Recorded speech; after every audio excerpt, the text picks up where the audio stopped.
बोलो श्री कृष्ण कन्हैया लाल की जय। भागवत भगवान की जय। वक्रतुंड महाकाय सूर्यकोटि समाप्रभम्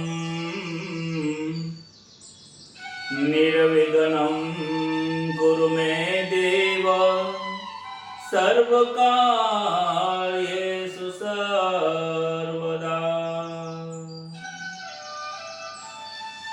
गुरुर्ब्रह्मा गुरुर्विष्णु गुरुर्देव महेश्वर गुरुर्साक्षात् परब्रह्म तस्मै श्री गुरुवे नमः।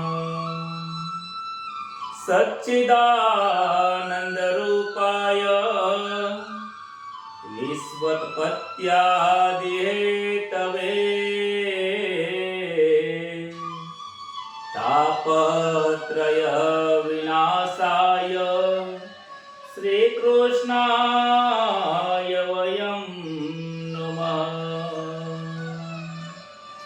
हेति प्रथम नमो गुरुदेवने लरि लरि लागू पाय। मात पिता ने वंदन करो भजन करो दिन रात। हे जी हरि गुरु संत सो पधार जो कथा कहो मम मति अनुसार।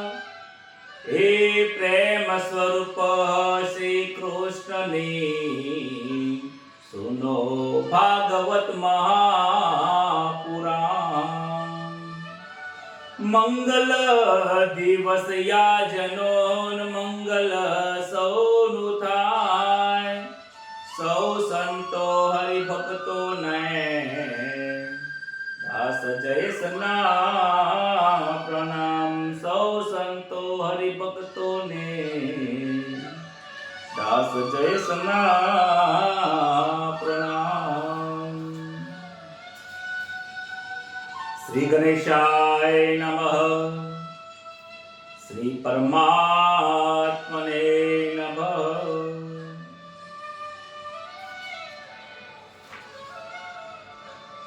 परम पवित्र એવું પરમાત્માનું નામ ભાગવતની મહાપુરાણ અને કથાનો રસપાન કરવા જીવનના પ્રત્યેક ક્ષણને સુધારવા માટે મરણને સુધારવા માટે મૃત્યુના સમયને સુધારવા માટે આવનારી એક એક ક્ષણ આપણી બગડે નહીં એનું ખાસ ધ્યાન રાખવા માટે સુખદેવજી મહારાજે આ શ્રીમદ ભાગવત મહાપુરાણની જે રચના કરી છે, પ્રેમામૃતની જે રચના છે, આનંદની જે કથા છે, એ કથાનું શ્રવણ કરવા માટે આપણા સૌનું અહીંયા મધુર મિલન થયું છે। ગઈકાલે આપણે કથા જોઈ હતી દ્રૌપદીના જીવનની જે સહનશીલતા છે અને પરીક્ષિત રાજાનો જન્મ, એમને જે શ્રાપ મળ્યો, શ્રાપના પ્રભાવથી જે સુખદેવજી મહારાજના સદગુરુ મહારાજની કૃપાથી જે એમને ભાગવતની રસપાન પ્રાપ્ત થયું। મોહ અને ધ્યાન કોને કહેવાય, જપ અને મંત્રનો કેવી રીતે કરાય, જેનું મરણ નજીક આવ્યું હોય એને સૌ પ્રથમ શું કરી શકાય એની કથા ગઈકાલે જોઈ। મરણ કોનું નજીક આવ્યું છે એ જાણવાની બહુ જરૂર છે। ખાટલામાં ઊંઘ્યા હોય, 10-12 લોકો બેઠા હોય અને 4-5 કલાકની રાહ જોઈને બેઠા હોય, ડોક્ટરે કહ્યું હોય કે હવે ઘરે લઈ જાઓ, એનું નામ મરણ। આપણી પ્રત્યેક ક્ષણ મરી રહી છે. આપણી પ્રત્યેક ક્ષણમાં આપણું એક મરણ નજીક આવી રહ્યું છે. કયા ક્ષણે મરણ આવશે આપણને ખબર નથી. આ યોગ, આ સમય આપણો કયા ક્ષણમાં પૂરો થઈ જશે એ ખબર નથી. પરીક્ષિત રાજાને તો ધન્યવાદ છે કે 7 દિવસ મળ્યા હતા, આપણને 7 ક્ષણની ખબર નથી. બહુ જ વિચાર કરવાની જરૂર છે. જ્યાં સુધી આનો આપણે વિચાર નહીં કરીએ ત્યાં સુધી બધું અધૂરું છે. માટે ભાગવતના 3જા સ્કંદની અંદર સુખદેવજી મહારાજ જણાવે છે કે જળ અને ચેતનની ખૂબ જરૂરિયાત છે, સમજવાની જરૂર છે.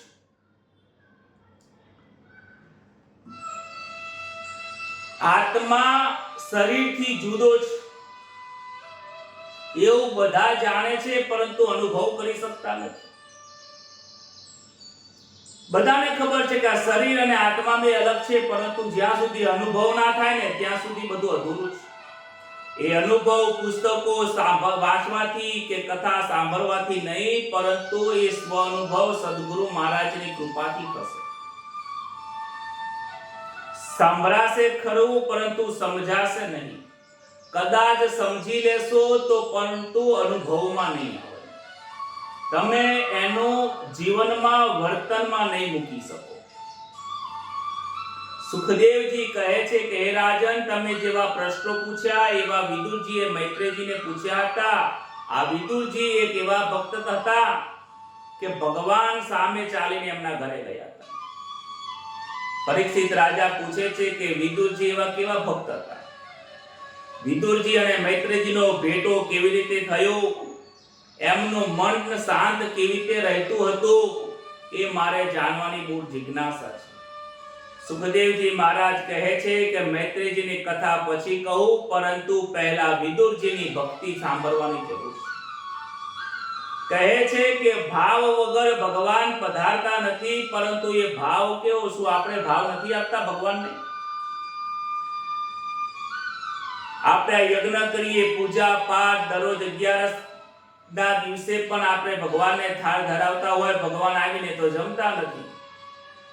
પછી આપણે આપણા મનને સમજાવી દઈએ કે ભગવાન તો પ્રાણાય સ્વાહા પાણાય સ્વાહા વાયુ સ્વરૂપે જમી લે છે. તો વિદુરજીના ઘેર ભાજી ખાવા કેમ ગયા? પ્રભુ, એનો વિચાર કરવાની જરૂર છે. સજ્જનો બોલો રાધે રાધે. એવી કયો ભાવ વિદુરજી આપ્યો અને આપણે એવો કયો ભાવ નથી આપી શકતા, એનું આજની કથા છે.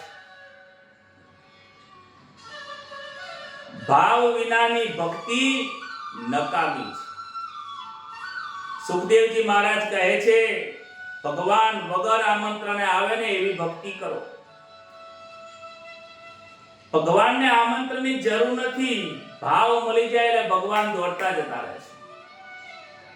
આમંત્રણ તો આ જગતના લોકોને આપવું પડે, કારણ કે નાકના કારણે એમના ઘરે જાય છે લોકો. તમારા ઘરે કોઈ આવે ને તો પોતાના નાકના કારણે આવે છે, કે આપણે નહીં જઈએ તો એ નહીં આવે. પરમાત્માને એવું નથી, બોલાવે કે ના બોલાવે, બસ એનો શુદ્ધ પ્રેમ હોય એટલે આવી જાય છે. એની કથા કહું છું, તમે સાંભળો. જ્યારે ધૃતરાષ્ટ્ર લાક્ષાગૃહમાં બાળવા માટે, પાંડવોને બાળવા માટે લાક્ષાગૃહની તૈયારી કરી, ત્યારે વિદુરજી એમને ખૂબ રોકે છે કે તમે આ યોગ્ય કરો છો. પરંતુ વિદુરજીના ઉપદેશને ધૃતરાષ્ટ્ર માનતા નથી. માટે વિદુરજીને લાગે છે કે ધૃતરાષ્ટ્ર પાપ કરે છે, મારે પાપીઓનો સંગ કરવો નથી, કુસંગ કરવાથી મારી બુદ્ધિ બગડશે. માટે વિદુરજીએ બહુ જ વિચાર કરીને ઘરનો ત્યાગ કરીને પત્ની સુલભાની સાથે ગંગા કિનારે આવ્યા છે. વિદુરજીનો રોજનો નિયમ છે 3 કલાક પ્રભુની સેવા કરે, 3 કલાક પ્રભુનું ધ્યાન કરે, ભજન કરે અને સાંજે બેસીને સત્સંગ કરે ને રાત્રે કીર્તન કરે છે. રોજના 12 કલાક પ્રભુનો નિયમ આવો એમને લીધો છે. ગંગાના કિનારે જે ભાજીનું ખૂબ ઉત્પાદન થતું હતું, તો એ ભાજી તોડીને લાવીને ભાજી ખાય છે, સાત્વિક આહાર કરે છે. ભોજન ની અંદર જો ભજન ભળી જાય તો એ ભોજન પણ ભજન બની જાય છે. આજનું ભોજન એ મનુષ્યને બુદ્ધિ ભ્રષ્ટ કરવા વાળું ભોજન છે. આજે કોઈ સાત્વિક આહાર કોઈ કરતો નથી. બહારનું ભૂસું ખાઈ ખાઈને આ બુદ્ધિ ભ્રષ્ટ થઈ ગઈ છે. ભોજન કરવું એ પાપ નથી, પરંતુ ભોજનની અંદર તન્મય થઈ જવું એ પાપ છે. ભોજન કરવું એ પાપ નથી, ભોજનનો બગાડ કરવો એ પાપ છે. ભોજન કરવું એ પાપ નથી, પણ ભોજન આપનાર વ્યક્તિ પરમાત્માને ભૂલી જવું એ પાપ છે. ભોજન કરવું એ પાપ નથી, પણ ભોજન કરતા કરતા પરમાત્માનો નામનો જપ કરવો એ ભૂલી જવું પાપ છે. ભોજન કરતા કરતા ભજન કરો તો એ ભોજન પણ ભજન થઈ જશે. પરંતુ આજના ભજન ભોજન હોય તો ભક્તો આવે, નહીં તો કોઈ ભજન કરવા આવતું નથી. આજે આપણે જોઈએ છીએ કે કથાની અંદર લાખોની મેદની ભરાય છે કે કેમ? કારણ કે મફતમાં ભોજન મળે છે. બાકી ગમે તેટલા મોટા મહારાજ આવે ત્યાં બે ટાઈમનું ભોજન જો ફ્રીમાં ના મળતું તો કોઈ કથા સાંભળવા ના જાય. માટે આજે ભક્તિ ભોજનની થઈ ગઈ છે. બોલો રાધે રાધે. સાચી વાત હોય તો લખજો રાધે રાધે. વિદુરજી આખો દિવસ ભક્તિ કરે, કેવળ ભાજીનો આહાર કરે છે. આ બાજુ પાંડવોને 12 વર્ષ પૂરા થયા, વનવાસ ગાળીને આવે છે યુધિષ્ઠિર. ધૃતરાષ્ટ્રની પાસે થોડી જગ્યા માંગે છે કે અમને ભાગ આપો, પરંતુ ધૃતરાષ્ટ્ર ના પાડે છે, દુર્યોધન ના પાડે છે. દુર્યોધન કહે છે કે તમારે જમીન લેવી હોય તો અમારી સાથે યુદ્ધ કરો.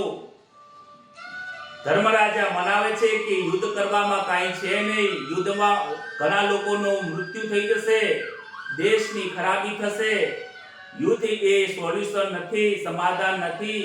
ના હોય તો અમને થોડું ગામ આપી દો તો અમે અમારું જીવન વિતાઈશું. દુર્યોધન ના પાડે છે, યુદ્ધ કરવાનું કહે છે. તો યુદ્ધ કરવા માટે પહેલા કૃષ્ણને મંત્રણા કરવા મોકલે છે કે તમે એક વખત જઈને સમજાવો. ધૃતરાષ્ટ્રને ખબર પડી શ્રી કૃષ્ણ આજે આવી રહ્યા છે, માટે આપણે એને રાજી કરીશું. દુર્યોધનને સમજાવે છે કે તમે એને બહુ જ સારી રીતે સમજાવો, કારણ કે કૃષ્ણ બહુ ચપળ છે, ચતુર છે, જ્ઞાની છે, સમજદાર છે. તને સમજાઈ નાખશે. જોજે તું જમીન આપી ના દેતો, એને ખવરાઈ પીવરાઈને લાલચ આકરીને એને આપણા ભેગું લાવી દે. હુકમ કરે છે, સ્વાગતની તૈયારી કરી, સપન ભોગ કર્યા. 21 દિવસ એટલે 1 મહિના પહેલા તો તૈયારી કરી છે. વિદુરજી ગંગાના કિનારે સ્નાન કરવા આવ્યા ત્યારે એમને સમાચાર મળ્યા કે કાલે મોટો વરઘોડો થવાનો છે. વિદુરજી પૂછે છે કે વરઘોડો કોણ હશે? ત્યારે ગામના લોકો કહે છે શું તમે જાણતા નથી વિદુરજી? ગામની અંદર આપણા અહીંયા ધૃતરાષ્ટ્રના ત્યાં રાજાની ત્યાં ભગવાન નારાયણ પરમાત્મા દ્વારકાધીશ આવી ગયા છે.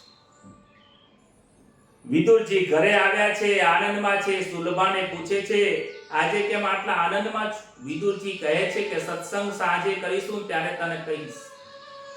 સત્સંગમાં વિદુરજી પતિ પત્નીનો નિયમ હતો કે મૌન રાખે છે, સત્સંગમાં બેસે ને ત્યારે જ વાતો કરે છે. સત્સંગ સિવાય બીજી કોઈ વાતો નથી. કહે છે સાંજે આવતીકાલે દ્વારકાધીશ હસ્તિનાપુરમાં પધારે છે. 12 વર્ષ સુધી આપણે જેનું આરાધન કરીએ છીએ એ દ્વારકાધીશ આજે આપણા હસ્તિનાપુરમાં આવે છે. સુલભા કહે છે કે મારા પરમ દિવસે સપનામાં આવેલું કે રથયાત્રાના દિવસે મને મારા દર્શન થયા હતા પ્રભુના. વિદુરજીને કહે છે કે સ્વપ્ન બહુ સુંદર છે, જો સ્વપ્નનું સારું ફળ મળે તો આનંદ આવી જાય. સુલભા કહે છે કે પ્રભુ સાથે તમારો કોઈ પરિચય છે? તમને પ્રભુ ઓળખે છે? વિદુરજી કહે છે કે જ્યારે હું શ્રી કૃષ્ણને વંદન કરું ને ત્યારે મને કૃષ્ણ કહે છે કે કાકા તમે મને વંદન ના કરશો. કૃષ્ણ મને માન દઈને બોલાવે છે, કાકા કહીને બોલાવે છે. જ્યારે મને કાકા કહે છે મારા હૃદયમાં આનંદ થાય છે. એ પરમાત્માનું સ્વરૂપ છે, ભગવાન છે. હું એમને નમસ્કાર કરું છું, વંદન કરું છું. સુલભાને આનંદ થયો કે જેને હું ભોજન માટે ભાજી ધરાવું છું એ ભાજીને ભોજન કરવા જો મારા કાલે ઘરે આવે તો સારું છે. વિદુરજી ના પાડે છે કે ભગવાન જો આપણા ઘરે આવશે તો તું ભાજી ખવડાવીશ. અરે ધૃતરાષ્ટ્રે એને 56 ભોગની તૈયારી કરી છે, અનેક ગાદી મખમલના બસાયા છે, એમના રાખવા માટે અનેક શણગારો સજ્યા છે. ભગવાન આપણા ઘરે આવશે તો દુખી થશે, ભગવાન ત્યાં જશે તો ખૂબ સુખી થશે. હું ચાહતો નથી કે ભગવાન આપણા ઘરે આવે, દ્વારિકાધીશ આપણા ઘરે આવશે તો શું સુખ મળશે. આ પુષ્ટિ માર્ગની ભક્તિ છે. પરંતુ સુલભા કહે છે મારી પાસે જે છે એ આપીશ, ભાવ આપીશ, પ્રેમ આપીશ, ભાજી ખવડાવીશ. એકને ખવડાવવામાં રાજી છે, એકને ભગવાનને દુઃખ ન થાય, તકલીફ ના પડે એ ભાવનાથી ભગવાનનું ભજન કરે છે. બંનેનું ભજન ભાવાત્મક પ્રેમાત્મક છે, એને પુષ્ટિ માર્ગ કહે છે. પુષ્ટિ માર્ગની અંદર ભગવાનને તકલીફ ના પડે ને એના વિશે બહુ વિચાર કરે છે. લાલાને ઠંડી ના પડે, લાલાને ગરમી ના લાગે, લાલાને ભોજનનો સમય થઈ ગયો. ભગવાનની પૂજાની અંદર એ તન્મય થઈ જતા હોય છે. વિદુરજી કહે છે ભગવાન મારા ઘરે ન આવે તો સારું, સુલભા કહે છે મારા ઘરે આવે તો સારું. આ બંનેની અંદર આ પ્રશ્ન ઉભો થાય છે. બંને જણ સુલભા વિચારે છે રથયાત્રા નીકળી છે, પરમાત્મા આવી રહ્યા છે, સોનાના રથ ઉપર પરમાત્મા બિરાજમાન છે, ગરુડજી ધ્વજ લઈને ઊભા છે, ઉદ્ધવ અને સાત્યકી સેવામાં ઊભા છે. વિદુરજી વિચારે છે કે હું લાયક નથી એટલે કદાચ પરમાત્મા દ્વારકાધીશ મને નજર નહીં આપે. બે હાથ જોડીને આંખો બંધ કરીને હજારો લોકોની વેદનીમાં આ ઊભા છે. સુલભા અને વિદુરજી પણ દર્શન કરવા માટે આવ્યા છે. આંખો બંધ કરીને કહે છે પરમાત્માજી, હે દ્વારકાધીશ, 12 વર્ષ સુધી મેં કોઈ અન્ન ભોજન લીધું નથી, સાત્વિક આહાર કર્યો છે, તમારું ભજન કરું છું. બસ તમે વધારે મારા ઘરે તો ના આવો તો કાંઈ નહીં, પરંતુ આજે તમારી દ્રષ્ટિથી મને એક નજર આપી દો તો મારું જીવન ધન્ય બની જાય. વિદુરજીના અંતરની વાત અંતર્યામી એવા પરમાત્મા જાણી જાય છે. લાલજી મને જોઈને હસતા હશે.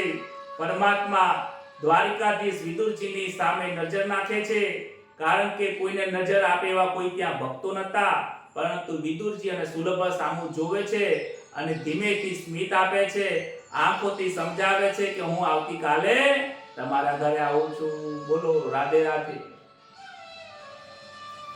પરમાત્માની શાનને સમજવાની જરૂર છે. વિદુરજીનું હૃદય ભરાઈ ગયું છે, દર્શન થઈને ભગવાનની સામે જોયું છે, ભગવાનનું હૃદય પણ ભરાઈ ગયું, પ્રેમ દ્રષ્ટિ આપી છે. વિદુરજીને આંખોમાંથી અશ્રુની ધારા નીકળીને એટલે ભગવાનની શાન સમજી શક્યા નથી, ઈશારો સમજી શક્યા નથી. શ્રી કૃષ્ણ ધૃતરાષ્ટ્ર અને દુર્યોધનને ખૂબ સમજાવે છે કે તમે 5 ગામ આપો. દુર્યોધન ના પાડે છે. 5 ગામ નહીં પરંતુ 1 સોયની અની ઉપર જમીન રહે, માટીની કણ રહે ને એટલું પણ હું આપવા તૈયાર નથી. જો એમને લેવું હોય તો મારી સાથે યુદ્ધ કરે.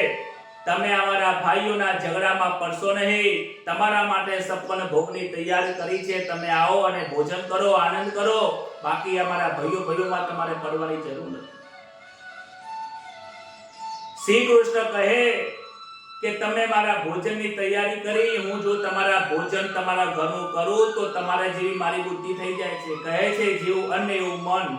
તમારા જેવા પાપીઓનું, તમારા જેવા ધૂર્ત લોકોનું હું ભોજન ના કરું. ભગવાન ભોજન કર્યા વગર ત્યાંથી નીકળી જાય છે. રસ્તામાં દ્રોણાચાર્ય કહે છે પ્રભુ ભોજનનો સમય થઈ ગયો છે. ઋષિઓ ભણાવે છે, ઘણા લોકો રાજના દરબારના લોકો કહે છે કે તમે ક્યાં જશો, ભોજન કર્યા વગર જશો નહીં, અમારે ત્યાં ભોજન કરો. ભગવાન ના પાડે છે મારે ક્યાંય ભોજન કરવું નથી, મારે તો ભજન કરવા વાળા હોય એની ભાજીનું ભોજન કરવા જવું છે. બોલો રાધે રાધે. આનંદની વાત છે. જે ભજન કરે છે એની ભાજીનું ભોજન કરવા માટે ભગવાન એમના ઘેર પધારે છે. વિદુરજી તો કીર્તન કરવામાં મગ્ન બન્યા છે. ભગવાન ઝૂંપડીએ પહોંચી ગયા છે, દરવાજે ઊભા છે. 2 કલાક થઈ ગયા, 12 વાગ્યાથી 2 વાગ્યા, પરંતુ કોઈ દરવાજો ખોલતું નથી. હે વિદુર, દરવાજો ખોલ, મને ભૂખ લાગી છે. વિદુરજી જોરથી બૂમો પાડે છે ત્યારે વિદુરજીને થોડું ધ્યાનમાં આવે છે કે કદાચ દ્વારકાધીશ આવ્યા છે. સુરભાજી બંને જણ ઊભા થઈને જેવો દરવાજો ખોલે છે, શંખ ચક્ર ગદા પદ્મ ધારણ કરેલા હોય એવા દ્વારિકાધીશને ભગવાને વિદુરજીને સુરભાને દર્શન આપ્યા છે. બોલો શ્રી દ્વારિકાધીશ કી જય. દ્વારિકાધીશે પોતાના ભક્તને દર્શન આપ્યા છે. હર્ષના આંસુડાઓ નીકળી ગયા છે. એક જડ માફક એક ધ્યાનથી નજરની ભગવાનની સામે કર્યા છે. દર્શનમાં આસન આપવાનું ભૂલી ગયા છે. દર્શનમાં ભગવાનની પૂજા કરવાનું ભૂલી ગયા છે. આવો બેસો કહેવાનું ભૂલી ગયા છે. કારણ કે પ્રભુની ભક્તિમાં બધું જ ભૂલાઈ જાય છે. પ્રભુની ભક્તિમાં જે પાગલ બન્યો હોય ને એને કઈ ખબર ના પડે. આપણે નીતિ નિયમ બતાવીએ કે પહેલા પગ ધોવાય, પછી હાથ ધોવાય, પછી સ્નાન કરાવાય. આ કર્મકાંડના જે નિયમો છે ને એ પ્રેમ ભક્તિની અંદર કામ નથી લાગતા. હું તો ભૂલી પ્રેમની અંદર ભક્તિની ક્રિયાઓ ભક્તિની ક્રિયાઓ, ભક્તિની પૂજાની ક્રિયાઓ હું પ્રેમ ભક્તિમાં ભૂલી ગઈ છું. એને કપડાનું ધ્યાન નથી રહેતું, એને વસ્ત્રનું ધ્યાન નથી રહેતું, એને કામકાજ કરવાનું ધ્યાન નથી રહેતું. પ્રેમમાં બધું ભૂલી જવાય છે. પરમાત્મા કહે છે કે મને તું ઘરમાં તો બોલાવ વિદુરજી. પરમાત્મા દ્વારિકાધીશ વિદુરજીને હાથ પકડીને નીચે બેસાડે છે. જાતે જ દર્ભનું આસન લઈને બિરાજમાન થઈ જાય છે.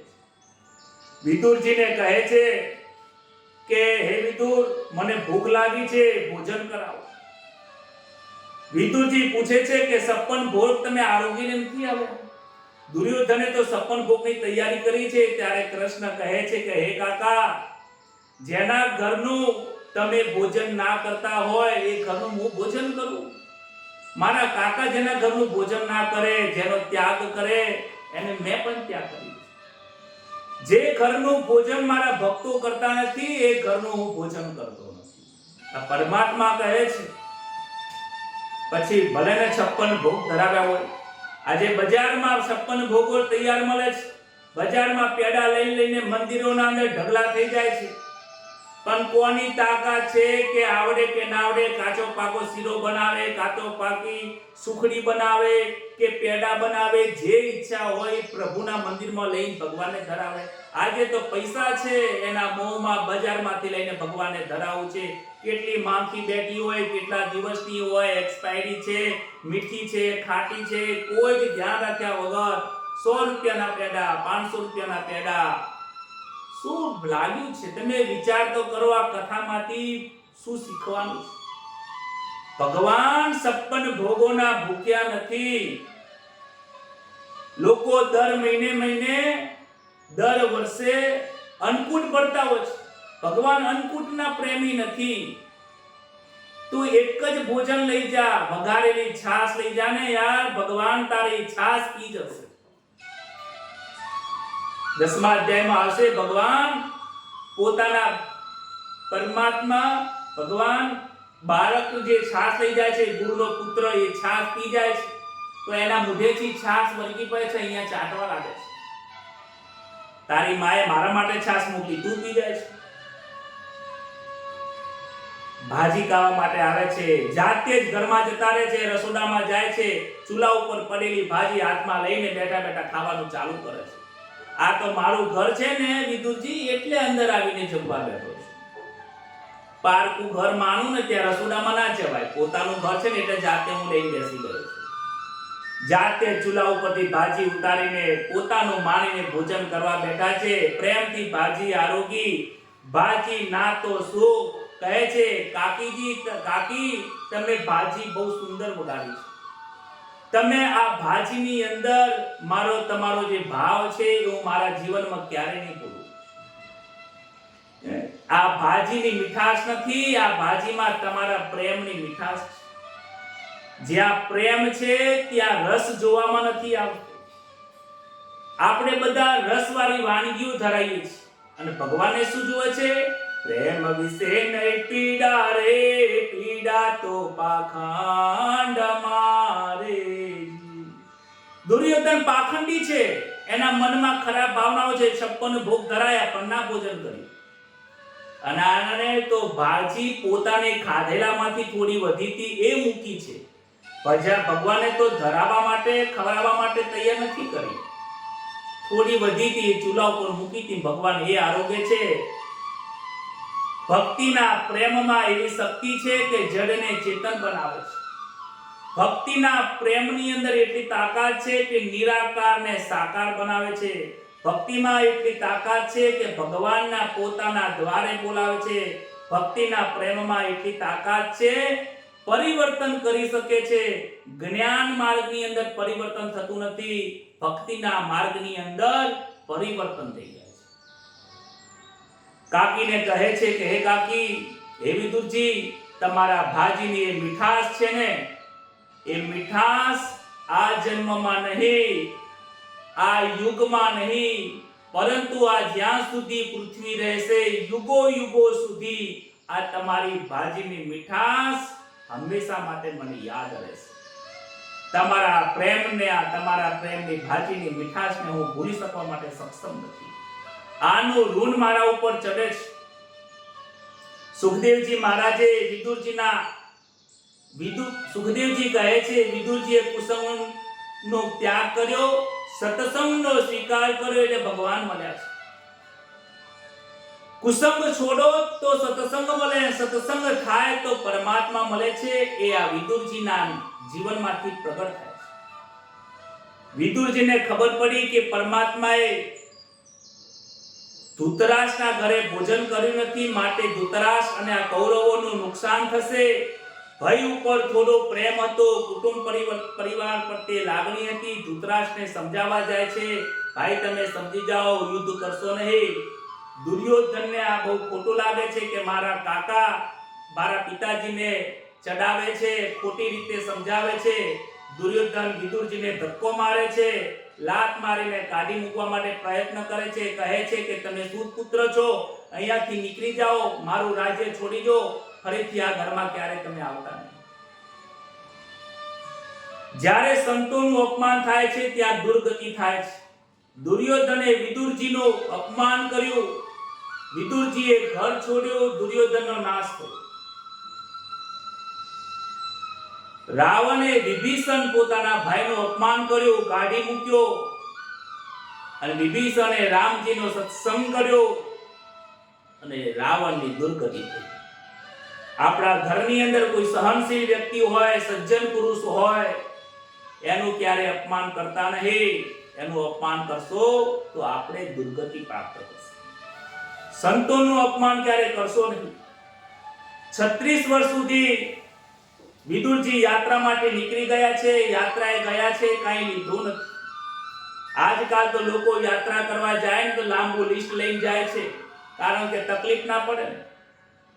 અરે ભક્તિ કરવા માટે જાઓ છો કે ભોગ ભોગવવા જાઓ છો? એટલે ભક્તિ કરવા જાઓ છો, ભજન કરવા જાઓ છો કે ત્યાં ભોજન કરવા જાઓ છો? આજે તો ભજન કરાવવા બેસશે ને ત્યારે તો પણ લોકો એમાં વિચાર કરે છે કે કેટલાને બોલાવવા કેટલાને ન બોલાવવા. વિદુરજી અવધૂતનો વેશ ધારણ કર્યો છે, લોકો એમને ઓળખી શકતા નથી. વૃંદાવનમાં એમને તીર્થયાત્રા કરી છે, કદમના ઝાડે ગયા છે, વૃંદાવન, ગોકુળ, મથુરામાં ફર્યા છે. એક ચરણની રજ ઉપર જઈને એ પરમાત્માનો અનુભવ કરે છે. મારા દ્વારકાધીશ અહીંયા રમતા હતા, મારા દ્વારકાધીશ અહીંયા રાસ રમતા હતા, મારા દ્વારકાધીશે અહીંયા કાલિયોનું મર્દન કર્યું હતું. આ વૃંદાવનની એક રજની અંદર પરમાત્મા રહેલા છે. યમુનાના કિનારે આયા, પથ્થરની અંદર પણ દેખાય છે કે યમુનાના કિનારા ઉપર પરમાત્માના ચરણ પડ્યા છે. એ પથ્થરને પણ મસ્તક નમાવી નમસ્કાર કરે છે. વૃંદાવનની રજની રેતની અંદર આરોટે છે. વિદુરજીનો ચહેરો, શરીર કોઈ ઓળખી શકતું નથી. યમુનાના કિનારે રમણ રેતીની અંદર વિદુરજી બેઠા છે, પંચકેશ વધ્યા છે, માનસી સેવામાં તન્મય બન્યા છે, પરમાત્માના પ્રેમની અંદર પાગલ બની ગયા છે. એક વખત નદીના કિનારે ઉદ્ધવજીની દ્રષ્ટિ વિદુરજી ઉપર પડી અને તેમને ઓળખી ગયા. 36 વર્ષની યાત્રામાં વિદુરજીને ઓળખનારા ઉદ્ધવજી એક પહેલા હતા, કોઈ એમને ઓળખી શક્યા નથી. ઉદ્ધવજીને આનંદ થયો, રમણ રેતીમાં સાષ્ટાંગ નમસ્કાર કર્યા, વિદુરજીની આંખો ઉઘાડીને જોયો તો વંદન કરો એ યોગ્ય નથી. વિદુરજી ઉદ્ધવને વંદન કરે છે. બંને જણે એકબીજાને ઊભા કરે છે, હૃદયથી હૃદય મિલાવે છે. અને સંતોનું મિલન કેવું હોય છે?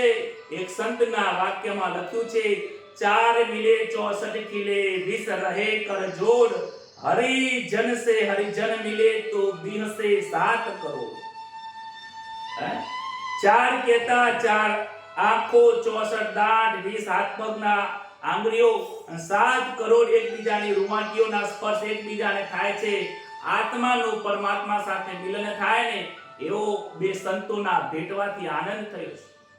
વિદુર અને ઉદ્ધવનો દિવ્ય સત્સંગ થાય છે. સવાર થયું, યમુના નદીમાં કિનારે સ્નાન કરી ઉદ્ધવજી આવ્યા અને વિદુરજીને કહે છે કે પ્રભાસમાં પ્રભુએ ભાગવતનો ધર્મનો મને ઉપદેશ આપ્યો હતો અને બદ્રિકાશ્રમમાં જઈને મને ભજન કરવાનું કહ્યું છે. હવે મારે બદ્રિકાશ્રમમાં જવું છે. વિદુરજી કહે છે કે ભાગવત ધર્મનો ઉપદેશ પ્રભુએ તમને સંભળાવ્યો, મારે સાંભળવાની ઈચ્છા છે. વિદુરજીનું દૈન્ય જોઈને વિદુરજીનું દૈન્ય જોઈને ઉદ્ધવજીને આનંદ થયો.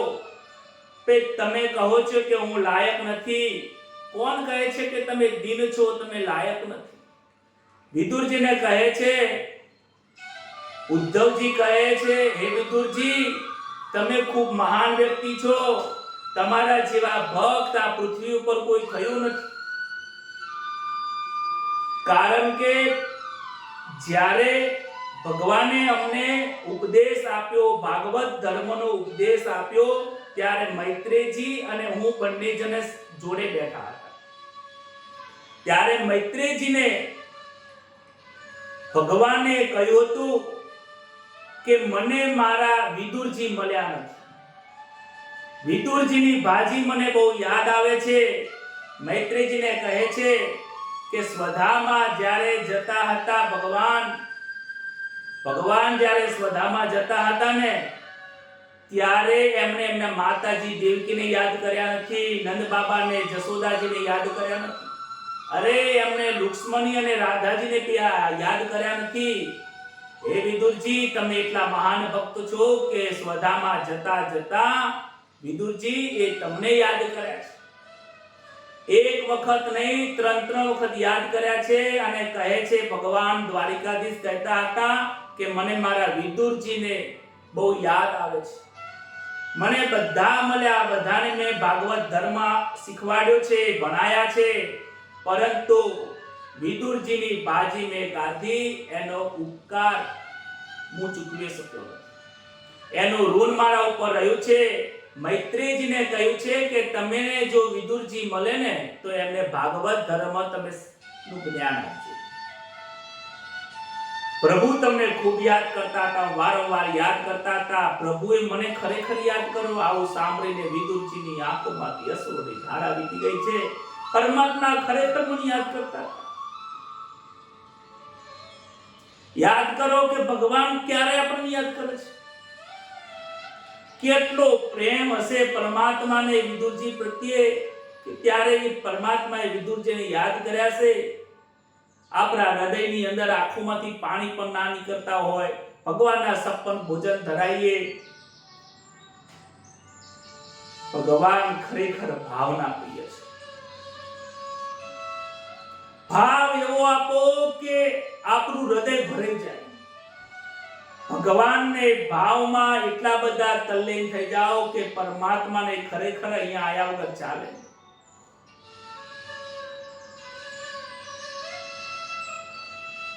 ભગવાન ભાવના ભૂખ્યા છે, સૌ જાણે છે, પણ કેવો ભાવ આ વિદુરજીએ આપ્યો હશે એની કલ્પના આપણે કરી શકતા નથી. એક કલ્પના કરો કે ભગવાન સ્વધામાં જતા જતા વિદુરજીને યાદ કર્યા. કેમ કોઈને યાદ ન કર્યા?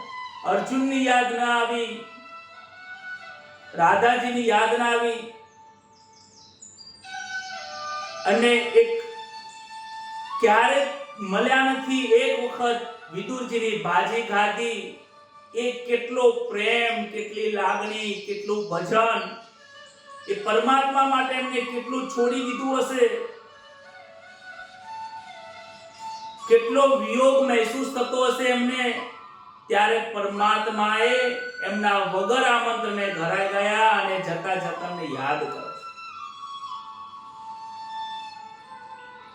એ કથાને બહુ કહેતા મારું હૃદય ભરાય છે.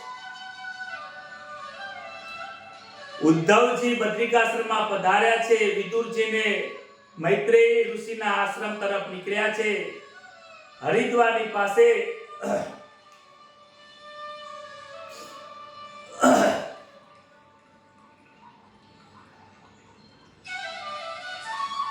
હરિદ્વારની પાસે કુશાવ્રત નામનું તીર્થ છે. ત્યાં મૈત્રેયજીનો આશ્રમ છે.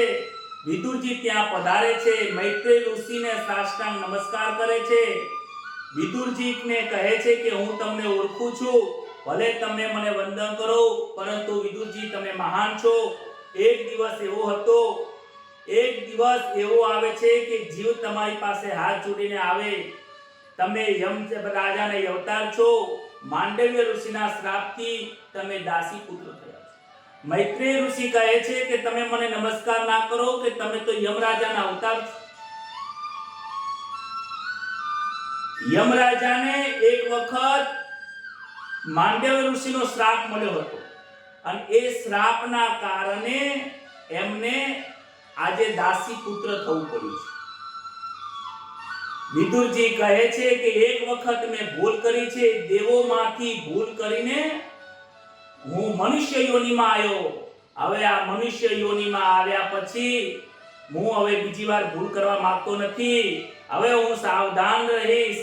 ભલે પુણ્ય ના થાય તો વાંધો નહીં, પાપ તો મારે કરવું જ નથી. પીપા ભગતજી એના ભજનમાં લખે છે, પીપા પાપ ન કીજીએ તો પુણ્ય કિયા સો બાર.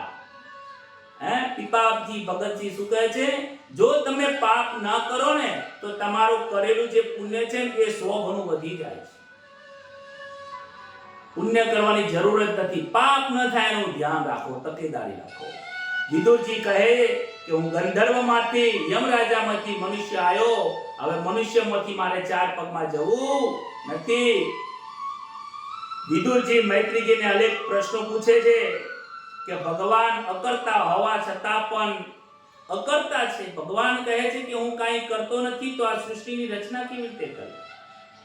એ કથા મને સંભળાવો. ભાગવતની અંદર સૃષ્ટિની રચનાની કથા વારંવાર આવે છે. કહે છે કે તત્વની દ્રષ્ટિએ જોવા જઈએ તો આ જગત ખોટું છે. આ સૃષ્ટિ ખોટી છે કારણ કે ભગવાને આ સપના જેવો સંસાર બનાવ્યો છે. આપણને જેમ કોઈ ઈચ્છા પ્રગટ થાય તો એ ઈચ્છા કોઈ પ્રગટ સ્વરૂપમાં છે નહીં, એક મગજમાં વિચાર આવે છે. એવી રીતે આખો સંસારની જે રચના છે એ પરમાત્માના વિચાર સ્વરૂપ છે. નિરાકાર પરમાત્માને આનંદ કરવાની ઈચ્છા થઈ અને એ ઈચ્છા થકી પરમાત્માને માયાનો સ્પર્શ થયો. સંકલ્પના માયાથી, માયા એટલે શક્તિ સ્વરૂપ, માયાને પ્રગટ કરે છે. માયામાંથી કહે છે કે હું એક છું, અનેક થાઉં. એટલા માટે બે જોડકા પ્રકૃતિ અને પુરુષનું જોડું ઉત્પન્ન થયું.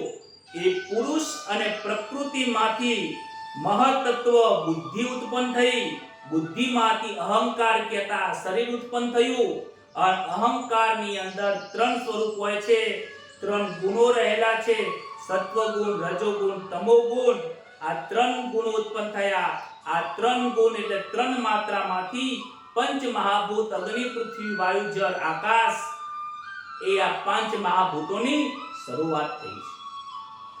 ભગવાનના નાભી કમરમાંથી કમર ઉત્પન્ન થયું. એમાંથી બ્રહ્માજી પ્રગટ થયા. પરમાત્મા એમને સૃષ્ટિની રચના કરવાનું કહે છે. બ્રહ્માજી કહે છે કે સૃષ્ટિની રચના કરું, પરંતુ શાના ઉપર રચના કરું? પૃથ્વી તો પાતાળની અંદર, રસાતાળની અંદર નીકળી ગઈ છે. ભગવાન કહે છે કે એના માટે હું પ્રગટ થઈશ. બ્રહ્માજીના અંગમાંથી સ્વયંભૂ મનુ અને ડાબા અંગમાંથી શત્રુપા રાણી પ્રગટ થયા. બ્રહ્માજીએ તેમને મૈથુન ધર્મ, કામ ઉત્પન્ન કરીને પ્રજાનું પાલન કરો એમ સંસારની ઉત્પત્તિ કરવાનું કહે છે. ધરતી ઉપર તે વખતે ધરતી પાણીમાં ડૂબેલી હતી. દાનવો એને રસાતારમાં લઈ ગયા હતા. બ્રહ્માજીએ પરમાત્માનું ધ્યાન કર્યું. કહે છે કે હું સૃષ્ટિની રચના તો કરું, પરંતુ આ પ્રજાને ક્યાં રાખું? બ્રહ્માજીના નાકમાંથી છીંક આવે. છીંકની અંદરથી વરાહ ભગવાન પ્રગટ થાય છે. વરાહ ભગવાનના પ્રગટ થયા પછી હિરણ્યાક્ષનો એ વધ કરે છે અને પૃથ્વી ભગવાન પોતાની પાસે રાખતા નથી. એ રાજ્ય મનુ મહારાજને આપી દે છે. કારણ કે ધર્મથી ધરતીનું પાલન કરો. વરાહના રણ વૈકુંઠમાં પધારે છે. વિદુરજી કહે છે કે આ કથા તમે મને સંભળાવી, બહુ સૂક્ષ્મમાં કહી. મને લાગે છે કે આ કથાની અંદર બહુ આનંદ આવે એવી કથા લાગે છે. હિરણ્યાક્ષ કોણ હતો? એ કથા પૃથ્વી પાતાળમાં રસાતાળમાં કેવી રીતે ગઈ એની કથા કહો. ત્યારે કહે છે કે કશ્યપ અને અગ્નિહોત્રી તપસ્વી ઋષિ છે. એક વખત સાયંકાળના સમય ઉપર દિતિ કામાતુર બનીને કશ્યપ ઋષિ જોડે આવે છે. 16 શણગાર ઋષિ આવીને કહે, 16 શણગાર સજીને કશ્યપ ઋષિને કહે છે, દેવી આ કામાધીન થવા માટેનો સમય નથી. તમે ભગવાનની પાસે જાઓ. સાંજના સમય એ કામાંધ થવાનો સમય નથી. કશ્યપ ઋષિ દિતિને ખૂબ સમજાવે છે. પ્રદોષનો સમય છે, શિવ પૂજાનો સમય છે. સાયંકાળે સ્ત્રીનો સંગ કરવાથી ભગવાનનો પરમાત્માનો અપમાન થાય છે. કશ્યપ ખૂબ સમજાવે છે, દેવી સમજતા નથી. દેવી તમે કામાંધ થયા છો, તમને શંકર દેખાતા નથી. ઋષિ ખૂબ સમજાવે છે, પરંતુ આ સમજતા નથી. ભાગવતમાં અનેક જગ્યાએ કહ્યું છે કે શિયાળ કૂતરાનું ભોજન આ શરીર છે. આ શરીર જો પરમાત્મા જો આ શરીરમાં ના હોય તો આ શરીર કૂતરા અને શિયાળ લોકોનું ભોજન સિવાય બીજું કાંઈ છે નહીં. આને અગ્નિ સંસ્કાર થઈ જાય, બીજું કાંઈ નથી. દિતિએ કશ્યપનું માન્યું નહીં, દુરાગ્રહી હતી. કારણ કે એના પિતા, દિતિના જે પિતા હતા એ બહુ જિદ્દીલા હતા. એનો સ્વભાવ પણ જિદ્દી હતો. કશ્યપના દુરાગ્રહના કારણે કશ્યપ ઋષિ દિતિની વાત માને છે અને એમને વશ થયા. દિતિ સગર્ભા થયા છે. પાછળથી દિતિને ભૂલ થાય છે, પરંતુ પસ્તાવાનો પાર રહેતો નથી. કશ્યપ દિતિને કહ્યું, અપવિત્ર સમયે તમારા પેટમાં ગર્ભ રહ્યો છે. ગર્ભમાં 2 બાળકો થશે. એ રાક્ષસોનો જન્મ થશે. આવું જાણી દિતિ ગભરાઈ જાય છે. કશ્યપ કહે છે, આ બાળકો જગતને રોવડાવે એવા થશે, પરંતુ તમે ચિંતા કરશો નહીં. દિતિ કહે, તમે ચિંતા કરશો નહીં. એને મારવા માટે પરમાત્માનો જન્મ થશે. ત્યારે પરમાત્માનો જન્મ સાંભળ્યા પછી દિતિને હાશ થાય છે, કમસે કમ મારા પુત્રોનો મોક્ષ તો થશે. કશ્યપે આશ્વાસન આપે છે. દિતિને ગર્ભ રહ્યો. 100 વર્ષ સુધી ગર્ભ ધારણ કરી રાખ્યો છે. સૂર્ય અને ચંદ્રનું તેજ ઘટવા લાગ્યું. દેવો ગભરાવા લાગ્યા. દેવો બ્રહ્માજી પાસે જાય છે કે આ શું થયું છે? આ સ્વર્ગમાં અને દેવલોકમાં આટલી બધી તકલીફો કેમ આવે છે? બ્રહ્માજી કહે છે કે દિતિના પેટમાં 2 રાક્ષસો છે. એના કારણે, એની શક્તિના કારણે આ આખું ત્રાહિમામ થયું. દેવો કહે છે કે એ રાક્ષસો કેમ પ્રગટ થયા, કયા કારણે રાક્ષસો જન્મે છે? ત્યારે બ્રહ્માજી સમજાવે છે કે જ્યારે મેં સૃષ્ટિની રચના કરી ત્યારે સનકાદી એવા 4 પુત્રોને મેં જન્મ આપેલો. એ આદિનારાયણના દર્શન કરવા માટે વૈકુંઠમાં જાય છે. વૈકુંઠમાં જ્યારે દર્શન કરવા જાય છે ત્યારે એમને વૈકુંઠના દ્વારપાલ જય અને વિજય એમને રોકે છે. ત્યારે આ સનકાદી જે ઋષિઓ છે, સનત કુમારો જે 4 ઋષિઓ છે, 5 વર્ષની ઉંમરના છે, એમને ખૂબ ગુસ્સો આવે છે અને એમને શ્રાપ આપે છે કે તમે અમને વૈકુંઠમાં આવવા માટે કેમ રોકો છો? મને પરમાત્માના દર્શન કરવા માટે કેમ રોકો છો? પરમાત્માના દ્વાર હંમેશા માટે ખુલ્લા હોય છે. જય વિજય 2 લાકડી 2 આડી કરીને રોકે છે કે પરમાત્માના તમારા માટે અત્યારે દર્શન બંધ છે. સનત કુમારો ક્રોધમાં આવીને ગુસ્સામાં આવીને ક્રોધમાં આવીને એમને શ્રાપ આપે છે કે જાઓ તમે રાક્ષસકુળમાં જવું પડશે અને 3 વખત મનુષ્ય રાક્ષસ યોનિમાં જન્મ લેવો પડશે. આવા બંને વચ્ચે જે સંવાદ થતો હોય છે, ગુસ્સાનું વાતાવરણ હતું, ત્યારે પરમાત્માને લાગે છે, વૈકુંઠમાં ભગવાનને લાગે છે કે કાંઈક દરવાજે થઈ રહ્યું છે. પરમાત્મા બહાર આવે છે. બહાર આવીને જોવે છે ત્યારે ભગવાન સનત કુમારોને દર્શન આપતા નથી. આંખેથી આંખ મૂકીને દર્શન આપતા નથી. સનત કુમારો વંદન કરે છે, પ્રભુ અમને દર્શન આપો, અમે તો દર્શન કરવા માટે આવ્યા હતા, તમે અમને નજર કેમ નથી આપતા? ત્યારે પરમાત્મા કહે છે કે હજુ પણ તમારા મનની અંદર કામ, ક્રોધ, લોભ ભરેલો છે. ગુસ્સો જે કરે છે એને વૈકુંઠમાં વાસ થતો નથી. તમારે હજી પણ ભક્તિ કાચી પડે છે, માટે હજી પણ તમે તપ કરવા માટે નીકળી જાઓ. તમે જ્યારે તપ કરીને પરિપૂર્ણ થશો ત્યારે જ વૈકુંઠમાં વાસ થશે. વિચાર કરો, બ્રહ્માજીએ પહેલા જે પુત્રોને પ્રગટ કર્યા એને પણ વૈકુંઠમાં વાસ નથી મળ્યો, કારણ એમને ગુસ્સો આવ્યો છે. પરમાત્મા વૈકુંઠના દ્વારે જઈને ગુસ્સો કરે છે. આપણે મંદિરમાં જઈએ તો જૂઠું બોલીએ છીએ, મંદિરના કર્મચારી જોડે જૂઠું બોલીએ છીએ, અરે મંદિરમાં દર્શન કરવા હોય ને તો એ જૂઠું બોલીએ છીએ. પૈસા આપીને દર્શન કરવા જાય છે લોકો. ઘરે જો પાપ કરશો તો તીર્થયાત્રામાં શુદ્ધ એ નાશ પામે છે. ઘરે કરેલા પાપો તીર્થયાત્રામાં ધોવાઈ જાય છે, પણ તીર્થયાત્રામાં કરેલા પાપો ક્યારેય ધોવાતા નથી. માટે એમને દર્શન આપતા નથી, ફરી પાછા મોકલે છે. વિચાર કરો, વૈકુંઠના દ્વારેથી પાછા જવું પડ્યું. જય વિજય ક્ષમા માંગે છે, પ્રભુ હવે અમે શું કરીશું? ભગવાન કહે છે ચિંતા કરશો નહીં, આ પણ મારી ઈચ્છાથી જ થાય છે. જે પણ થયું એ સારું જ થાય છે, કારણ કે તમને દર્શન આપવા માટે હું પૃથ્વી ઉપર આવીશ. તમારા 3 જન્મ થશે. સનત કુમારોના શ્રાપથી અનુક્રમે તમારા પહેલા હિરણ્યાક્ષ અને હિરણ્યકશ્યપનો જન્મ થશે. ત્યારબાદ રાવણ અને કુંભકર્ણનો જન્મ થશે, અને ત્યારબાદ શિશુપાલ અને દંતવક્રનો જન્મ થશે. તમારા બધાનો ઉદ્ધાર કરવા માટે હું આવીશ. તમે મારા શત્રુ થઈને ભજશો તો જલ્દીથી આવી જશો મારી પાસે. કહે છે કે લાભ થવાથી લોભ થાય છે. જ્યારે જ્યારે તમને લાભ થશે તો લોભ વધશે, લોભ થશે તો કામ થશે, ક્રોધ થશે, લોભ, મોહ, આ બધું વૈકુંઠથી દૂર લઈ જવા વાળું છે.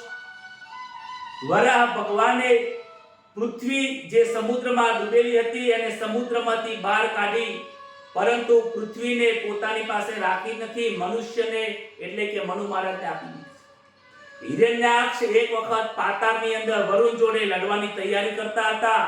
વરાહ નારાયણ સાથે યુદ્ધ કર. હિરણ્યાક્ષ વરાહ નારાયણ જોડે યુદ્ધ કર્યું છે. મુષ્ટિ પ્રહારથી વરાહ નારાયણે હિરણ્યાક્ષનો વધ કર્યો છે.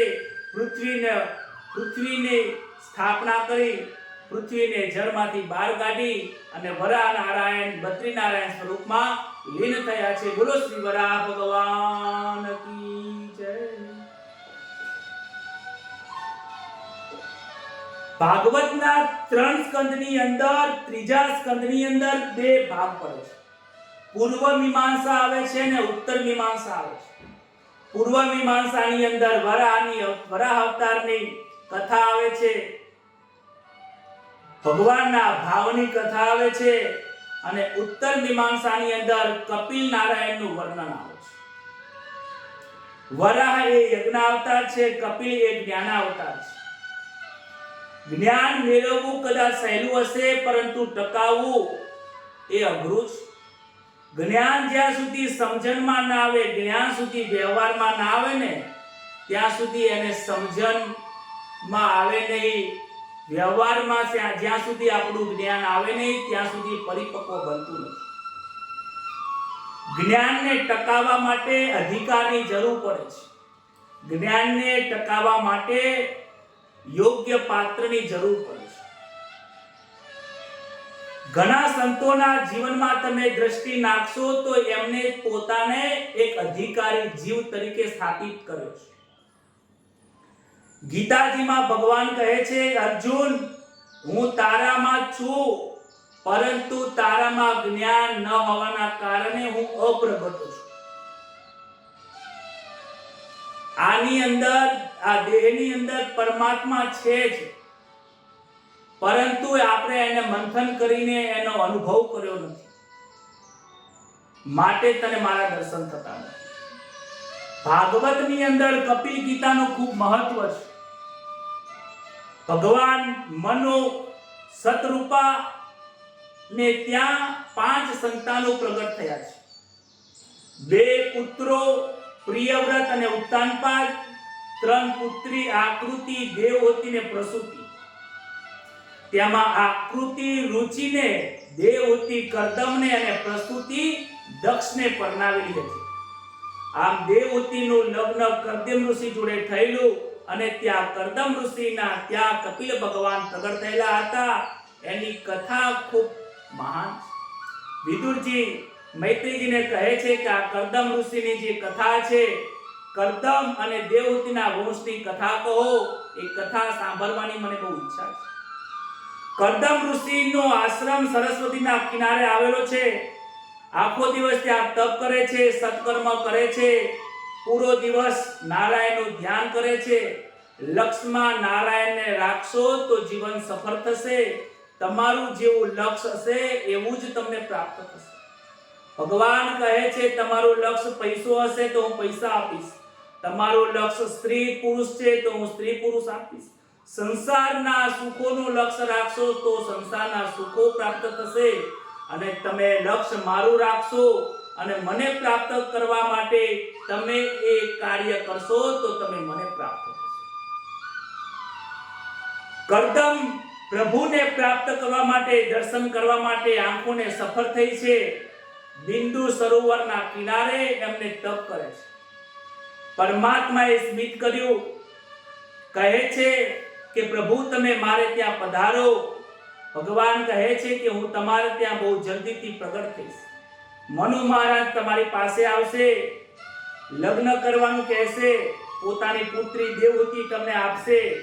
ગૃહસ્થાશ્રમનો તમે ધર્મ બતાવજો અને તમે ત્યાં લગ્ન કરવાની ના પાડતા નહીં, લગ્ન કરી લેજો. આજકાલ લોકો, આપણા બાળકો લગ્ન કરવાની ના પાડે છે.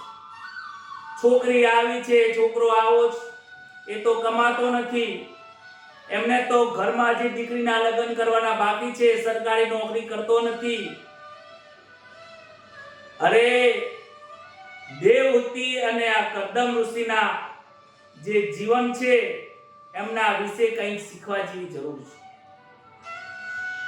એમનું ગૃહસ્થાશ્રમ બહુ ધન્ય છે. નારદજી મનુ મહારાજ પાસે જાય છે કે દીકરી મોટી થઈ છે, તમે લગ્ન કરાવો. ત્યારે મનુ મહારાજ કહે છે કે મારી દીકરીને એવો વર જોવે છે કે જે સંન્યાસી હોય અને જે જીતેન્દ્રિય હોય, પરમાત્માને પ્રાપ્ત કરવાનું લક્ષ્ય હોય એવા પતિની એમને કામના છે.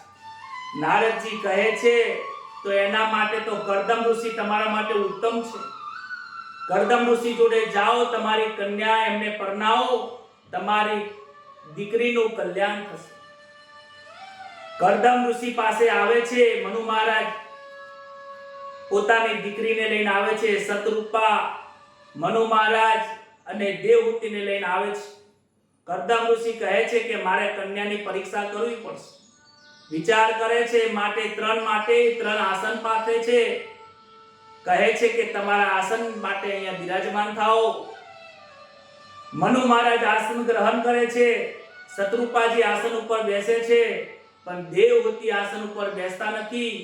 કર્દમ ઋષિ કહે છે કે હે દેવહૂતિજી, આ આસન તમારા માટે છે. દેવહૂતિ બહુ ભણેલા નતા, કોઈ કોલેજ યુનિવર્સિટીમાં ભણેલા નતા, પરંતુ સ્ત્રી ધર્મને જાણે છે કે મારો ધર્મ શું છે. વિચાર કરે છે કે મારા કર્દમ ઋષિ એ મારા ભવિષ્યમાં પતિ થવાના છે અને પતિ આસન પાથરે એના ઉપર બેસવું તો મને પાપ લાગે, અને જો ના બેસવું તો એમના મૂકેલી વસ્તુનો અનાદર થાય છે. આ ધર્મ સંકટની અંદર નિર્ણય કરવો એ મહત્વની એમની પરીક્ષા થાય છે. માટે દેવહૂતિ બહુ સંસ્કારી હતા, સમજદાર હતા. એ ધર્મના આસન ઉપર હાથ મૂકે છે અને બાજુમાં બેસે છે. ધર્મના આસન ઉપર હાથ મૂકીને સમજાવે છે કે તમારું હું આસનનું ગ્રહણ કરું છું, પરંતુ હું એના પર બિરાજમાન નહીં થકું, માટે બેસી જાય છે. કરદમ ઋષિ સમજી જાય છે. આજકાલ છોકરી છોકરાઓ એકબીજાની પરીક્ષા કરવાની રીતો અલગ છે. એકબીજાને પ્રશ્નો પૂછવાની રીત અલગ છે, કારણ કે ભાગવતનો ધર્મ એમને જાણ્યો નથી. ગૃહસ્થાશ્રમ જાણ્યા વગર ગૃહસ્થાશ્રમની અંદર પગલું માંડવું એ દુઃખદાયક છે. સ્કૂલના નિયમોને જાણ્યા પછી સ્કૂલમાં પ્રવેશ કરવો જોઈએ. ગૃહસ્થાશ્રમ જાણ્યા પછી ગૃહસ્થાશ્રમમાં પ્રવેશ કરવો જોઈએ. મનુ મહારાજ આ કન્યાને અર્પણ કરવા માટે આવે છે. એમ કહે છે કરદમ ઋષિ બહુ સરળ છે, સર કપટ લાગતા નથી. કરદમ ઋષિ કહે છે લગ્ન તો જરૂર કરું, મારી પણ ઈચ્છા છે, પણ મારી એક સ્પષ્ટ એક શરત છે.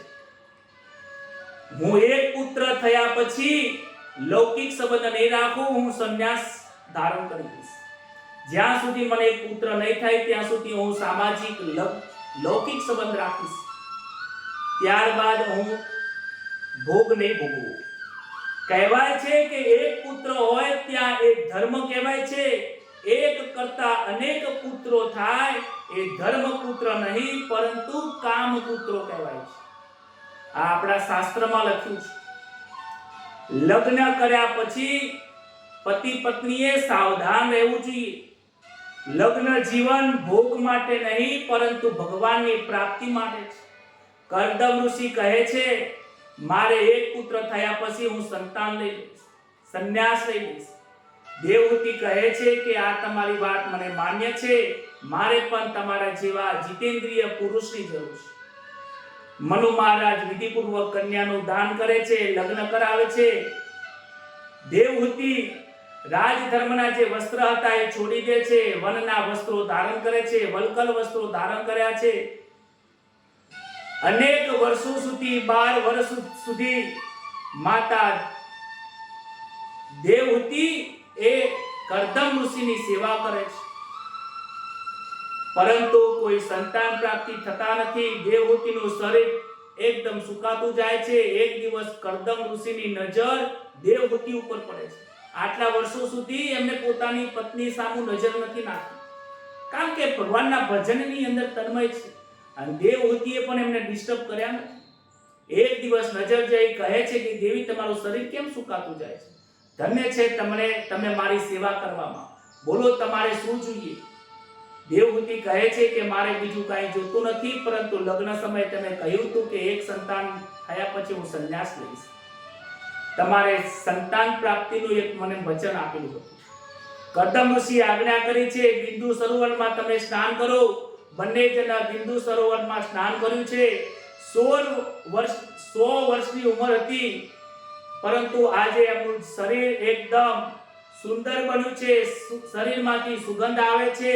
અલૌકિક શરીર પ્રાપ્ત થયું છે. કરદમ અને દેવહૂતિ કામ શૃંગાર નું ધારણ કરીને વિમાનમાં બેઠા છે.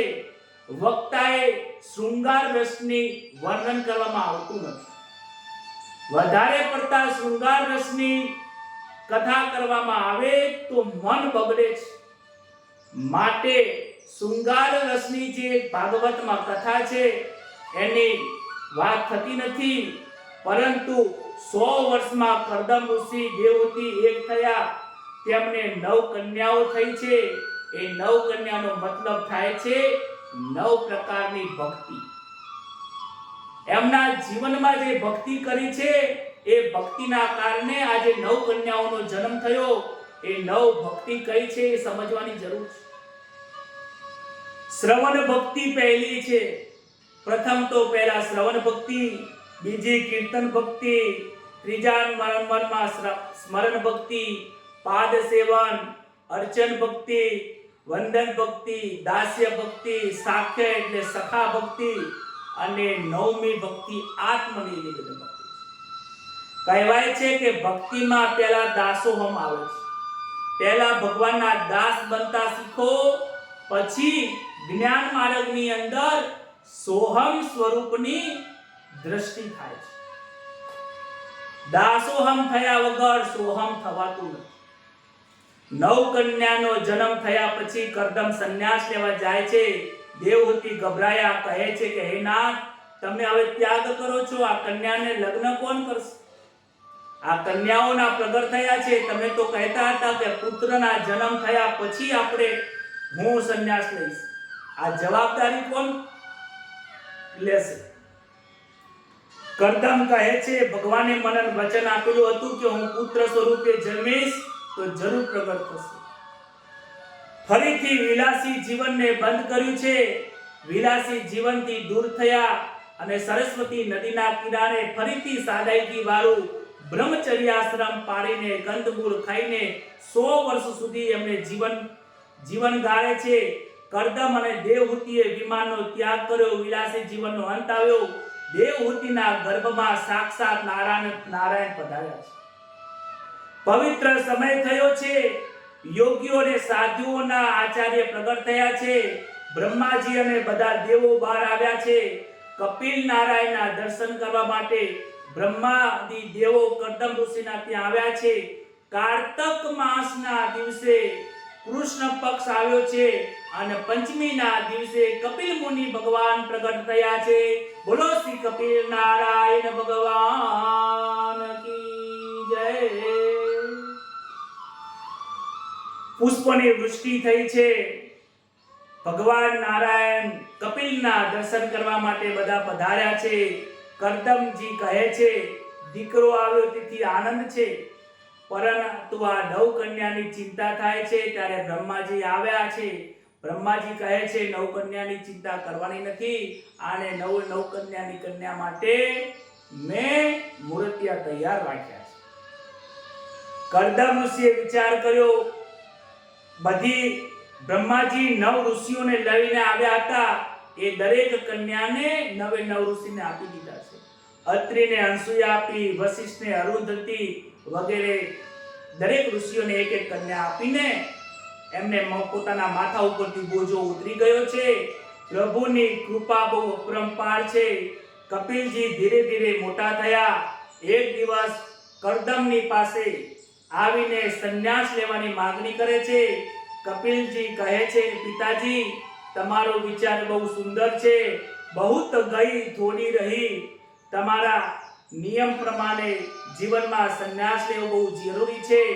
સંન્યાસ એ પરમાત્માના દર્શન કરવા માટે જરૂરી છે. માટે તમે હવે ધ્યાન કરો. તમે જરૂરથી સંન્યાસ લઈ શકો છો. મારા માતાજીની તમે ચિંતા કરશો નહીં. માતા દેવહૂતિની હું સેવા જરૂર કરીશ. સંસારનું ચિંતન છોડો, હું માને સાચવીશ. તમે સાચા વૈરાગ્યથી સંન્યાસ ધારણ કરીને ભગવાનનું ભજન કરો. કરદમ ઋષિ ગંગાના કિનારે સંન્યાસ લીધો અને પરમાત્માના નામનું ધ્યાન કરીને સર્વ સુખોનો ત્યાગ કરીને એ પરમાત્માની પ્રાપ્તિ કરે છે. આપણે હરિદ્વારમાં જઈને મહિનો રહીને સંન્યાસ નથી લેવાનો. આજે તો હરિદ્વારમાં જઈએ ને તો ઘરની એની એ તકલીફ ત્યાં છે.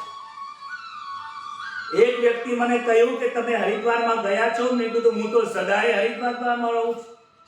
કે ના, મેં તમને ક્યારે હરિદ્વારના ફોટા ક્યારે જોયા નથી, તમારા વોટ્સઅપમાં કે તમારા વિડીયોમાં કે ફેસબુકમાં જોયા નથી. મેં કીધું તમને ખબર જ નથી હું હરિદ્વારમાં રહું છું? મેં કીધું મને કે ના, કે તમે તો અમદાવાદ વસ્ત્રાલમાં રહો છો, તમે તો જ્યોતિષનું કામ નહીં કરતા? મેં કીધું હા, હું હરિદ્વારમાં રહીને જ્યોતિષનું કામ કરું છું. ના, કે તમે જૂઠું. મેં કહ્યું હું જૂઠું બોલતો જ નથી, હું સદાય સાચું કહું છું. હું હરિના દ્વારમાં જ રહું છું. હવે આ ભાઈને કોણ સમજાવે કે જ્યાં ભાગવતની કથા થતી હોય એને હરિનું દ્વાર કહેવાય. જ્યાં માતા પિતાની સેવા થતી હોય ત્યાં હરિનું દ્વાર કહેવાય. જ્યાં સદાય સત્સંગ થતો હોય ત્યાં હરિનું દ્વાર કહેવાય. જ્યાં પરમાત્માનું નામ લેવાતું હોય એનું નામ હરિનું દ્વાર છે. સદગુરુના શરણે જે વ્યક્તિ રહે છે એનું નામ હરિનું દ્વાર છે. પરમાત્માને એક સમય માટે ન ભૂલવો એનું નામ હરિદ્વાર છે. હરિની દ્વાર જે સિટી છે એ સિટીમાં જઈને ત્યાં રહેવું, that is not original Haridwar. એને ઓરિજિનલ હરિદ્વાર નહીં, એ પહેલા હરિનું દ્વાર હતું. પણ આજે તો ત્યાં જઈએ છીએ તો એના કરતા આપણું ઘર સુંદર લાગે છે. એટલી ગંદકી ભરેલી હોય, એટલી સમાજની વાતો થતી હોય, બધાને લાગે છે કે હરિદ્વારમાં બહુ શાંતિ છે. નદીના કિનારે તો આમે લોકોને શાંતિ મળે. શાંતિ મનમાં રાખવાથી થાય છે. શાંતિ રાખવાની વસ્તુ છે. શાંતિ બજારમાં નથી મળતી. જો બજારમાં મળતી હોત ને તો મોટા મોટા ઉદ્યોગપતિઓએ એનો ધંધો કરવાનું ચાલુ કરી દીધું હોત, 100 ગ્રામ વેચવાનું ચાલુ કર્યું હોત. સંસારમાં શાંતિ ક્યારે નહીં મળે? શાંતિ રાખવાથી મળશે. ઘરમાં નાના મોટા પ્રશ્નો ઊભા થાય તો શાંતિ રાખજો. જો વહુ કંઈક બોલી જાય તો શાંતિ રાખજો. છોકરો કંઈક બોલી જાય તો શાંતિ રાખજો. માતા પિતા કદાચ બોલે તો થોડી શાંતિ રાખજો. પડોશી બોલી જાય તો થોડી શાંતિ રાખજો. કારણ કે શાંતિ રાખવામાં જ શાંતિ છે. કારણ કે શાંતિ સ્વરૂપ પરમાત્મા અંદર વિરાજમાન છે. એને ભૂલીને તમે જો અશાંતિ પ્રગટ કરશો, તમે દુઃખી થશો. આજે કર્દમ ઋષિ પોતાના મનને શાંત કરીને સંન્યાસ ધારણ કરે છે. કર્દમ ઋષિ મનને સમજાવે છે, મન ન માને તો પરમાત્માના જપમાં રાખો. આદિનારાયણના ધ્યાન અને સ્તુતિ કરતા કરતા પરમાત્માની પ્રાપ્તિ થાય છે. આજની આ કથાને કર્દમ ઋષિ પ્રગટ થયા છે. ભાવની કથા, આનંદની આ કથા છે. પરમાત્મા વગર આમંત્રણે પ્રગટ થયા છે. કેટલો ભાવ, કેટલો આનંદ, કેટલી આતુરતા હોય ત્યારે પરમાત્મા આપણા ઘરે આવે છે. આતુરતા વગર ભગવાનને આવવાની ઈચ્છા થતી નથી. તીવ્ર ભક્તિ વગર ભગવાનને આપણા ઘરે આવવાની ઈચ્છા થતી નથી. ભાવ વગર ભગવાન મળતા નથી. વિદુરજીને યાદ કર્યા છે એ પરમાત્માની કથા કેવી છે. આવતીકાલે માતા દેવહૂતિને કપિલ મુનિ જ્ઞાન આપે છે. જ્ઞાન કથા એ કપિલ મુનિ જે માતા દેવહૂતિને જ્ઞાન આપે છે એ કપિલ ગીતા તરીકે ઓળખાય છે. ખૂબ આનંદની કથા રહેવાની છે આવતીકાલે. આજની આ કથાને પરમાત્મા એવા કપિલ મુનિના ચરણમાં, સુખદેવજી મહારાજના ચરણમાં, વેદવ્યાસજીના ચરણમાં, ભાગવત ભગવાનના ચરણમાં અર્પણ કરી સદગુરુ મહારાજને વંદન કરી આજની કથાને આપણે અલ્પ વિરામ આપીએ છીએ. આવતીકાલે ફરીથી પ્રેમની કથાને, કપિલ ગીતાની કથાને પ્રગટ કરીશું. ત્યાં સુધી પ્રભુનું નામ લઈએ. હરે રામ રામ રામ સીતા રામ રામ રામ સીતા રામ રામ રામ રાધે શ્યામ શ્યામ સીતા રામ રામ રામ રાધે શ્યામ શ્યામ. હરે રામ રામ રામ સીતા રામ રામ સીતા રામ રામ રામ રાધે શ્યામ શ્યામ. હરે રામ રામ રામ સીતા રામ રામ રામ. બોલો શ્રી દ્વારિકા हे सकी जय भागवत भगवान की. नमः पार्वती पतये हर हर महादेव.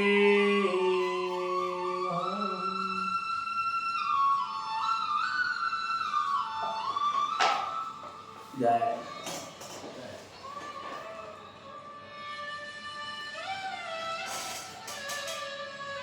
કથા કરવામાં બહુ આનંદ આવે છે, તમને કથા સાંભળવામાં બહુ આનંદ આવતો હશે. આપણી કથાને જન જન સુધી પહોંચાડજો, ગ્રુપમાં લોકોને એડ કરજો, વધુમાં વધુ લોકો કથા સાંભળી શકે. પ્રેમની કથા, ભાવની કથા લોકો સુધી પહોંચે, એ જ આપણો ઉદ્દેશ્ય છે. ખૂબ ભગવાન તમને આનંદ કરાવે,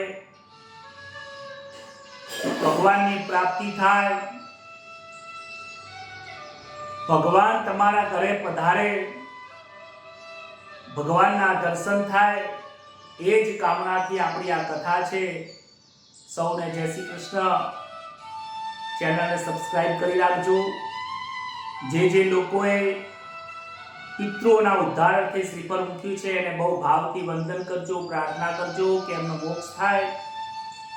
અને જે લોકોએ હજી સુધી શ્રીફળ મૂક્યું નથી તો પિતૃપક્ષ હજી હવે આવવાની તૈયારીમાં જ છે, તો એકમના દિવસથી પણ શ્રીફળ જે લોકોએ નથી મૂક્યું તો મૂકી દીજો. શ્રીફળ મૂકીને પણ વંદન કરીને પણ તમે પિતૃના ઉદ્ધાર અર્થે કથા સાંભળી શકશો. અને શ્રીફળ નહીં મૂકો અને ભાવથી કથા સાંભળશો તો પણ ચાલી જશે.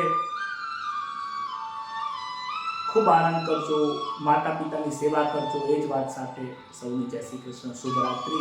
અને હા, ગ્રુપમાં તમારા વિચારો જરૂર લખજો. જય શ્રી કૃષ્ણ, રાધે રાધે લખીએ છીએ, પરંતુ એની સાથે તમારા અંતરમાં ભાવ કેવો છે પ્રભુ પ્રત્યે, આ કથા સાંભળીને તમારા મનમાં કેવું થાય છે. મારો અવાજ તમે બધા સાંભળી શકો છો, પરંતુ હું તમારો અવાજ નથી સાંભળી શકતો. કોઈ વિદેશમાંથી સાંભળે છે, લંડનમાંથી સાંભળે છે, ઓસ્ટ્રેલિયાથી સાંભળે છે, મુંબઈથી, નાસિકથી, પાટણથી, ભાવનગરથી, ઘણા અલગ અલગ લોકો સાંભળી રહ્યા છે. તો દરેક લોકો પોતાના અવાજમાં, ઓડિયોમાં તમને આ કથા કેવી લાગી, સાંભળીને કેવો અનુભવ થાય છે, જરૂર લખજો, જેથી હું તમારો અવાજને અનુભવ કરી શકું. જય શ્રી કૃષ્ણ, શુભરાત્રિ, જય જય રાધે.